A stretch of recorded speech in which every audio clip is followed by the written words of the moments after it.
Olá, meus queridos, tudo bem?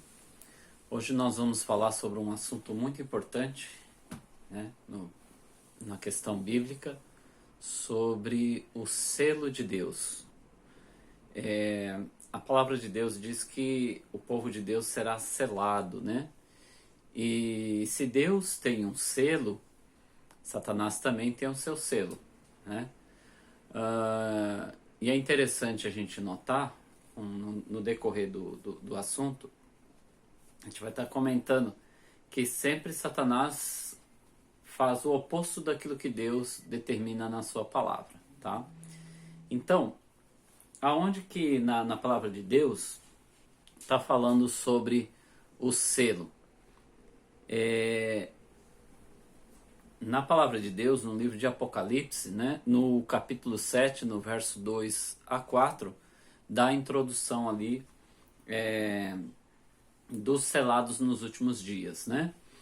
Mas antes de nós começarmos, vamos fazer uma breve oração para que Deus oriente aí o nosso estudo e a gente possa ter um entendimento mais claro possível.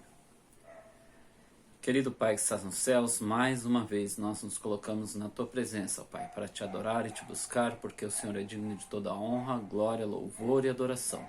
Neste momento em que vamos estudar acerca do Teu selo para com o Teu povo, pedimos a Ti que o Teu Santo Espírito esteja, Pai, nos guiando e nos orientando em tudo aquilo que nós formos estudar agora. Que a unção plena do Teu Santo Espírito também recaia sobre cada um daqueles que estiverem estudando a Tua palavra, com o intuito de Te servir de todo o coração, de toda a alma e de todo entendimento. Em nome de Jesus é que eu Te peço e agradeço. Amém. Então vamos lá. O que diz lá em Apocalipse 7, no verso 2 até o verso 4. E vi outro anjo subir do lado do sol nascente, e que tinha o selo do Deus vivo, e clamou com grande voz aos 4 anjos a quem fora dado o poder de danificar a terra e o mar, dizendo: não danifiqueis a terra, nem o mar, nem as árvores, até que hajamos assinalado ou selados suas testas, os servos do nosso Deus. E ali fala, né, o restante do texto. Eu vi o número dos assinalados e eram 144 mil assinalados de todas as tribos dos filhos de Israel. Em Apocalipse 14, verso 1, né, 14, verso 1 também diz: e eu olhei, eis que estava o Cordeiro sobre o monte Sião, e com ele os 144 mil, que em suas testas tinham escrito o nome de seu pai, né?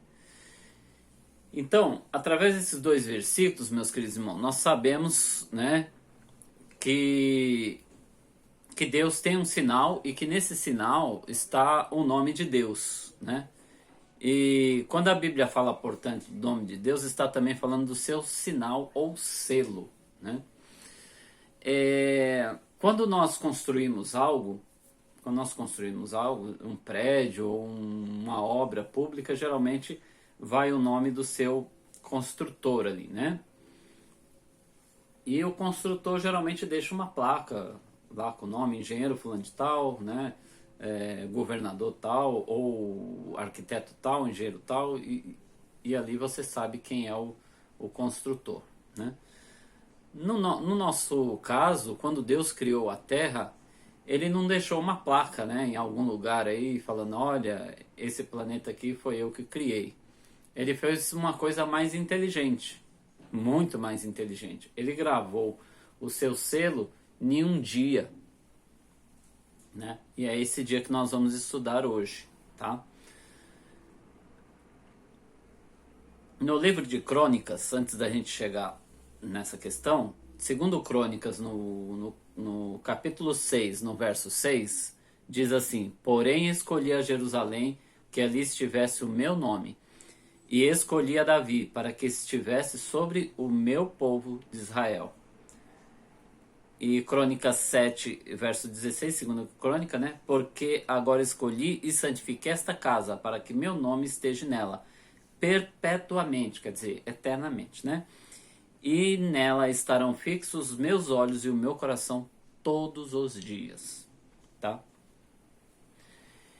E aí, no livro de Isaías, no capítulo 8, verso 16, vai dando ali, vai encorpando essa questão do selo, né? E Isaías fala assim: liga o testemunho, sela a lei entre os meus discípulos, né?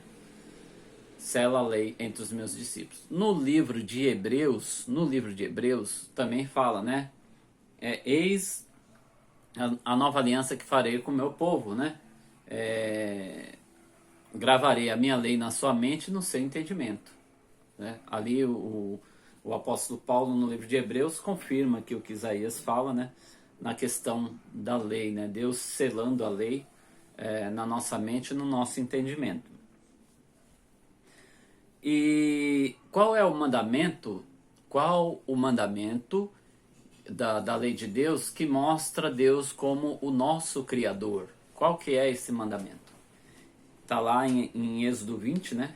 A partir do capítulo, do versículo 8 até o 11. E diz assim: lembra-te do dia do sábado para o santificar. 6 dias trabalharás e farás toda a tua obra.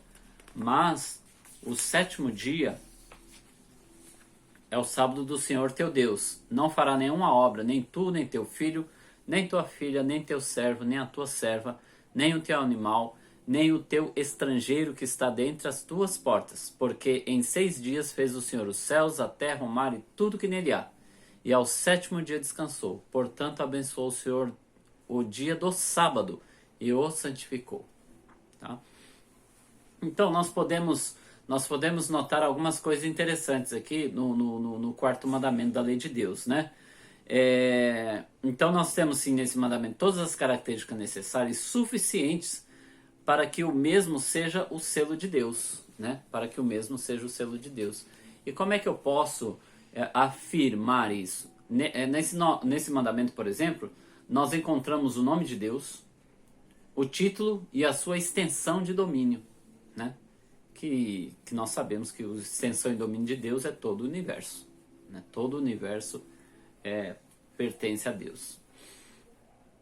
O sábado, portanto, segundo a Bíblia, é o selo de Deus, sinal da sua autoridade, pois ele é o único mandamento a mostrar quem é o Deus da lei, o Deus criador dos céus e da terra. E diz ali em Êxodo, no capítulo 31, verso 3, olha o que diz lá. Diz assim, ó. Diz assim: tu, pois, fala aos filhos de Israel, dizendo: certamente guardareis os meus sábados, porquanto isso é um sinal entre mim e vós, e nas vossas gerações, para que saibais que eu sou o Senhor, que vos santifica. E em Êxodo 31, 17, também diz assim: entre mim e os filhos de Israel será um sinal para sempre. Porque em 6 dias fez o Senhor o céu e a terra, e ao sétimo dia descansou. E restaurou-se. Tá vendo? E aquele texto que eu li no último vídeo para vocês, em Ezequiel 20, 12, né? Que diz também: e também lhes deis os meus sábados para servirem de sinal entre mim e eles, para que soubesse que eu sou o Senhor que vos santifica. Em Ezequiel 20, no verso 20 também, diz assim: santificai os meus sábados, e servirão de sinal entre mim e vós, para que saibais que eu sou o vosso Deus. Tá vendo, meus queridos? Então, vários versos aqui que eu li para vocês mostra Deus mostrando o sábado como um sinal, um selo deixado por Deus, o nosso Criador. E lembra que eu falei no início que Satanás sempre ele vem fazendo o contrário daquilo que Deus manda, né? Mas antes de nós entrar nessa questão aqui, muitas pessoas falam assim: mas o sábado foi dado para os judeus. Meus queridos, o sábado foi instituído no Éden, não existia judeus, né? Então Adão e a sua descendência ali, que a Bíblia chama de filhos de Deus, foram os primeiros a observar este mandamento, né? E nos dias de hoje, nós fazemos parte de Israel, como nação, irmãos, provavelmente a gente não sabe quais as nossas linhagens de antecedentes, né? Com certeza. Mas, por exemplo, uma parte da minha família vem de linhagem judaica, né? Mas uma parte pequena.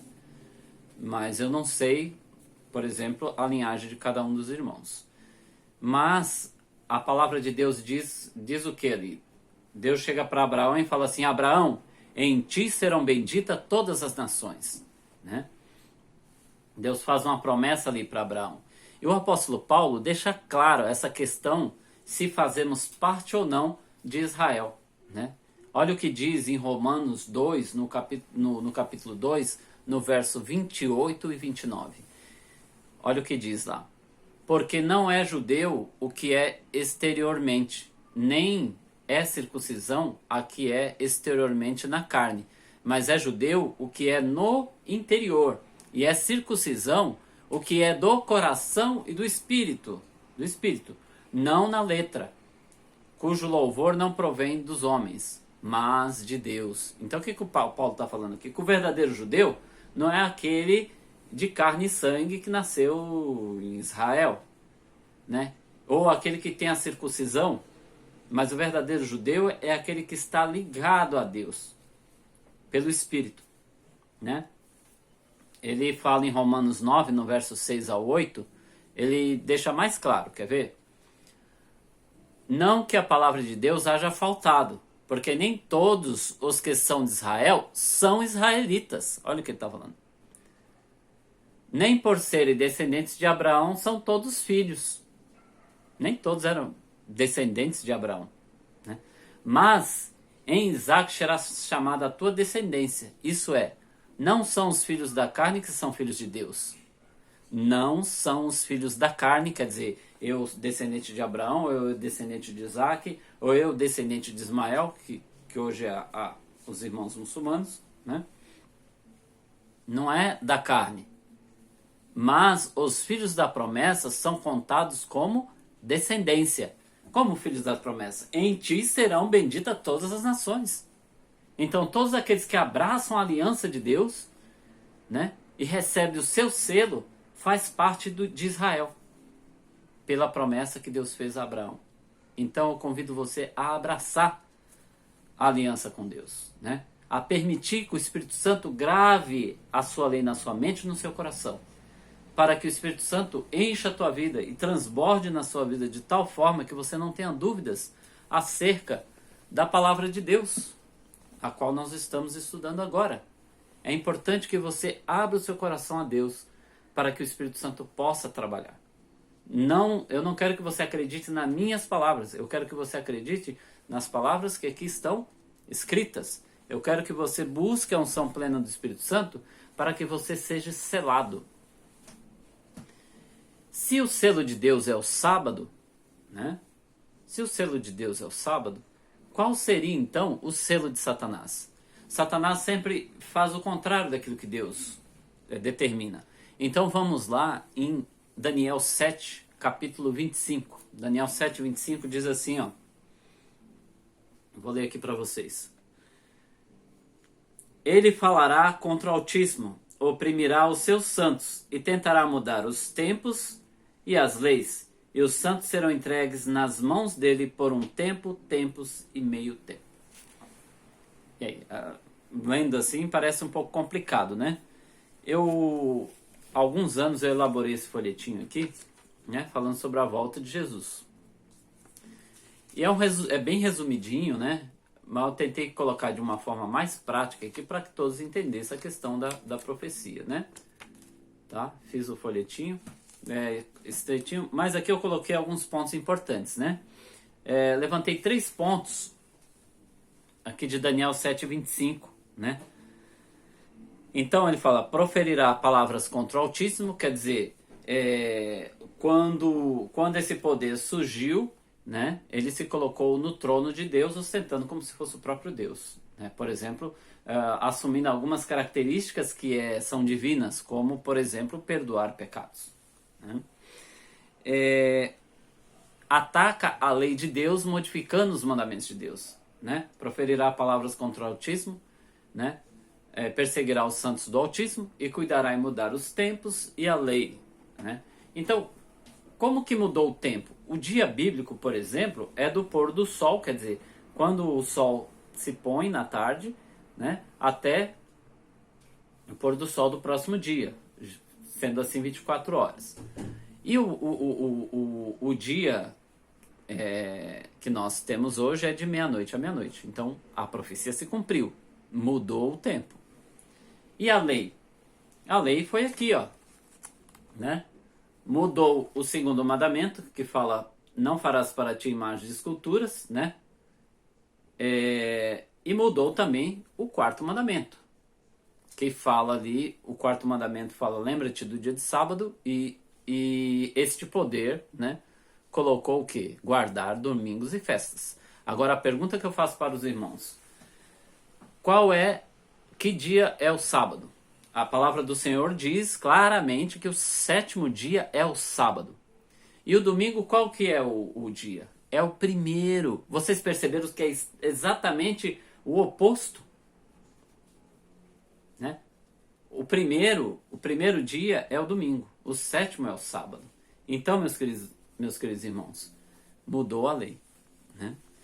E por que é importante nós estudarmos essa questão do selo de Deus? Porque virão situações sobre a face da terra que nós estamos falando agora, que você pode falar isso é bobagem, mas daqui a alguns anos você vai lembrar do que eu estou falando para você, né? Quando Deus ungia a sua igreja para dar o alto clamor, né? As 3 mensagens angélicas que está ali em Apocalipse 14, né? Satanás também se levantará para se opor à obra de Deus.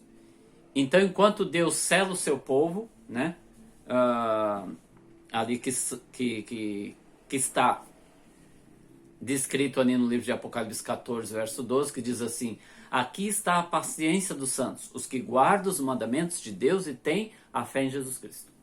Então, este é o povo de Deus. Né? Independente da placa da igreja, mas aqueles que guardam os mandamentos de Deus e têm a fé em Jesus. Esse é o povo de Deus.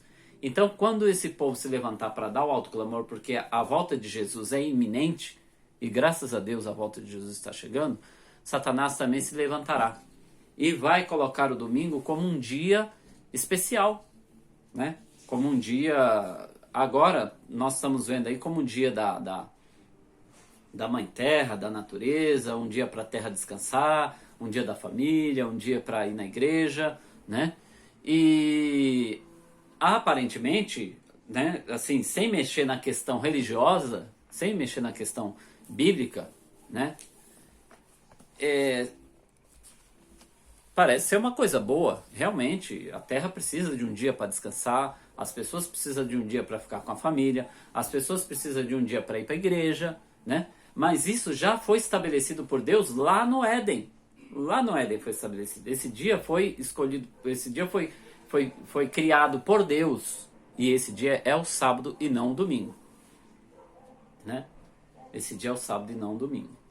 Então, Satanás, com essa roupagem de coisa boa, ele vai colocar a questão do domingo aí como um dia de guarda. E isso vai ser em forma de lei. Em forma de lei. Então, começando pela América do Norte, né, que é o país mais influente, depois influenciando outras partes da Terra aí com essa questão. Então, vai vir uma lei dominical, um decreto dominical sobre a face da Terra? Muitas pessoas podem dizer hoje isso é loucura, mas se você pesquisar um pouquinho, né, você vai ver que na Europa existe um movimento para a santificação do domingo. Né? Nos Estados Unidos, desde o século XIX, existem as Blue Laws, né? Que são as leis azuis, né? Que fala sobre a santificação do domingo, o domingo como um dia de guarda. E outra, existe a política americana, por exemplo, ela é muito misturada com religião. E a coisa mais fácil é eles estabelecer uma lei dessa lá, porque as pessoas misturam religião com política. Embora exista a primeira emenda americana que fala sobre a questão do Estado laico, né? mas eles podem derrubar isso a qualquer momento. Assim como aqui no Brasil também a questão do Estado laico já tem sido discutida aí, né? Porque o Brasil é a maioria cristã, então não teria muita lógica nessa questão de Estado laico. Só que Deus é um Deus que defende as liberdades, né? Para que as pessoas elas tomem as suas decisões baseado naquilo que elas acreditam. Essa é a liberdade que Deus quer nos dar. Então o Estado laico é importante. É importante porque nós temos liberdade de pregar o Evangelho, nós temos liberdade de falar aquilo que nós pensamos, né? Cada religião tem liberdade de mostrar a sua ideologia, e assim as pessoas têm liberdade para ver se aquilo procede de Deus ou não, né? Tem liberdade de escolha. Quando você tira a questão do Estado laico, as religiões minoritárias, né, e as igrejas menores vão ser pressionadas a seguir, né, o que a maioria determina. Aí é por isso que vai fazer uma divisão.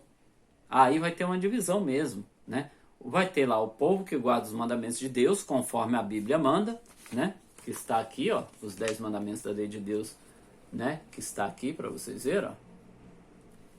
E o povo que vai seguir as ordens dos governos e dos líderes religiosos que vão estar dominando sobre a face da terra. Aí a pergunta que eu faço para você é o seguinte, meu querido irmão, minha querida irmã.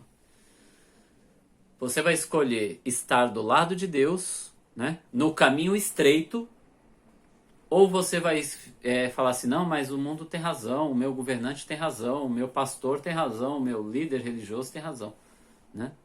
Você vai ficar com a Bíblia, né? Ou com o que as palavras das pessoas aí fora, os argumentos das pessoas aí fora falam, né? Lembre-se, um dos sermões mais poderosos que tem na palavra de Deus é a história dos dois caminhos, né? Que fala ali, largo é o caminho que vai para a perdição, estreito é o caminho que leva para a vida. Então, nesse texto aí, meus queridos irmãos, se você falar assim, nossa, eu não sei nada de profecia, o irmão pregou aí, eu não entendi nada, né? Eu não sei como é que eu vou me salvar. Como é que eu vou me salvar? Como é que eu vou saber qual que é o caminho certo e o caminho errado? Meus queridos irmãos, se você souber analisar pelo menos isso que eu estou te falando, largo é o caminho que conduz à perdição, estreito é o caminho que conduz a Deus. Então quer dizer o seguinte, que a maioria das pessoas vai pelo mais fácil, vai pelo mais conveniente. Então a maioria do mundo, meus queridos irmãos, vai seguir essa lei dominical. Você vai ver que a minoria que vai falar assim, não, eu vou continuar servindo a Deus no sábado, respeito a posição de vocês,